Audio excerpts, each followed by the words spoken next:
So welcome back to my channel Pharma-info with Shubhashish. Now today's topic is indole, and we'll discuss today in this session that is overview as well as synthesis, right? So now coming to the structure of indole is a heterocycle, right? It comprises of a benzene which is clubbed with a pyrrole, right? So thus we can say indole is nothing but 1H indole, right? So this is 1H indole, or we can say 1H bench pyrrole as well, right? So here this is found to be the attached component. This one is the base component, because the base component is the one which is found to be bigger in size in the sense in which you may find the presence of an heteroatom. So that is why we can say indole is a combination of benzene as well as pyrrole. So as a whole we can say bench pyrrole, and to be more precise 1H bench pyrrole, right?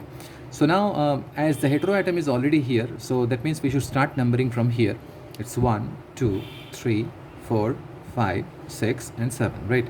So we have 7 different locations, and let me tell you one thing. This is the one, right, which is found to be the the backbone, or we can say the central body of an essential amino acid, that is nothing but tryptophan. So we don't have to go to the drugs so that we can discover indole, right? In our system only the tryptophan is there, and each and every bodily components which are made up of protein, right? In those proteins definitely you can find the presence of a tryptophan, right? Tryptophan, and it is the tryptophan that is having what? That is having indole nucleus in it, right? Fine. So this is all about the structural feature of indole. And as you know that indole can show both the acidic property as well as basic property by virtue of what? By virtue of this hydrogen. Fine. This hydrogen can be given to the seeker. Now once this happens, we can say that indole is serving as an acid, right? The moment H plus has been given off, what will happen to this particular center? This will definitely get a negative charge, fine. And this negative charge can be given to the donor as well, fine. So now the thing is that so this is all about so that means indole can can show dual character. It can serve as an acid, it can serve even as a base, right? Fine. Base. So base is the one which can accept proton, fine. And acid is the one which can release proton, fine. So this proton, this H can be given off, and this H can be taken back, right? So as these two things are happening, or rather two things are common to this particular system, so that is why we can say indole is the one which can show both the characters, that means acidic as well as basic character, fine. Now let's move on to the synthesis or the making of indole, right? So first we'll go for the synthesis, which is very famous, or rather frequently been used. And that is your Fischer, Fischer, Fischer indole synthesis. So now let's see that what it is all about actually, what it is all about. So in Fischer indole synthesis, if I just see the structure of indole, okay, at least we can find, or rather we can split this particular structure into 2 different fragments, right? This is the one. So this is the way I can isolate or rather I can break the structure of indole, fine. So thus we have with us the fragment 1 as well as fragment 2, fine. Fragment 1 and fragment 2. Now let's bring each and every one of them, or rather each of them, and see that how the fragments can be customized, right? So first let's do one thing. Let us just bring this one.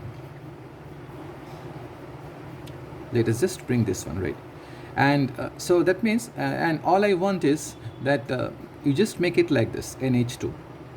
So that's, upon customization, it turns out to be phenylhydrazine. So phenylhydrazine is the one which is found to be one of the essential starting material for the making of indole, fine. So this is phenylhydrazine, though we do not require both the nitrogen, but anyway we know that phenylhydrazine is the one which may participate in a reaction where elimination of ammonia or elimination of amino is found to be the event which is expected, fine. Chalo. So here both the nitrogen are there. We don't require both the nitrogen at the end of the reaction, fine. But anyway, as both the nitrogen is there, one can be eliminated in the form of ammonia. That we'll see later on, fine. Now let's bring the fragment 2, right? What is fragment 2? The fragment 2 comprises of what? 2 carbon, because this nitrogen seems to be the final, the final, what we can say, the final part of the indole, fine. And we need another 2 carbon, right? Like this, 1 and 2, fine. So now how this can be reshaped, right? So this can be reshaped in this way.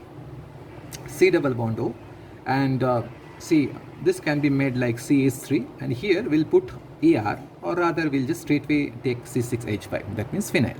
So this one is what? Phenyl, or this one is what? Acetophenone, right? So this is aceto, this is aceto, and this is phenol, right? Or we can say 1-acetyl benzene as well. So the colloquially, this is known as acetophenone, right? So this one is acetophenone. Now, okay. So what this will do now? Now what will happen here? Now, in presence of acetophenone, so what will happen? There is an elimination of water will take place, right? It is the water that will get eliminated, leaving behind what? Leaving behind. So in that very process of elimination, what will happen? This hydrogen and this oxygen, okay, oxygen will be united, and this they will just leave both the compounds, and leaving behind what? Leaving behind the intermediate one. That is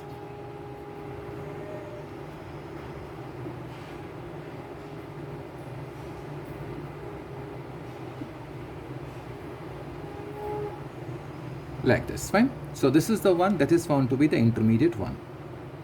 Fine. Now what this intermediate one will do? Now what next? What need to be brought? I know that, okay, I have already built what the components with which I can frame the structure of indole, but the thing is that in that intermediate one unwanted nitrogen is there. So that need to be eliminated, and this can be performed in presence of what?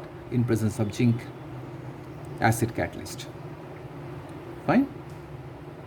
Acid catalyst. Fine. So what this will do? This will basically remove the nitrogen and finally, involved in the process of ring closure. Fine. And finally, what we can get? We can get like this. Once zinc chloride is introduced, okay, in the reaction vessel, so what will happen? Where intermediate one is there, so what will happen?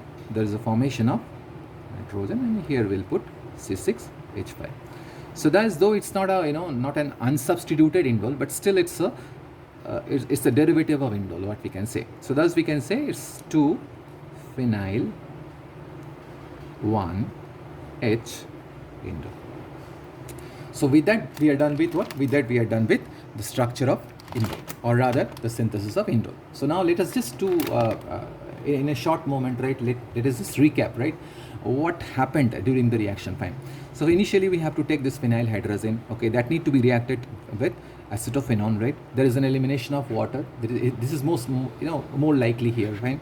So this is the intermediate that is getting formed upon elimination of one molecule of water. Fine. Now it is this particular intermediate need to be treated with zinc chloride, because it is the zinc chloride that will basically helps in eliminating the unwanted nitrogen, and finally there is the formation of this substituted indole, that is 2-phenyl 1H indole. So this is how Fischer-Indole synthesis is is taking place, rather. Fine. So this is all about your indole. Let me do one thing. Let me just project it in this way. Okay. In this way, right? Fine. So this is the thing, and finally we'll get indole. Fine. So this is all about the making of indole. So in my next video, definitely I'll come with yet another, the way by which indole can be synthesized, and that time we'll just see that how unsubstituted indole can be synthesized. Fine. So with that, I'm concluding this session. Right now, see you in my next video. Thank you.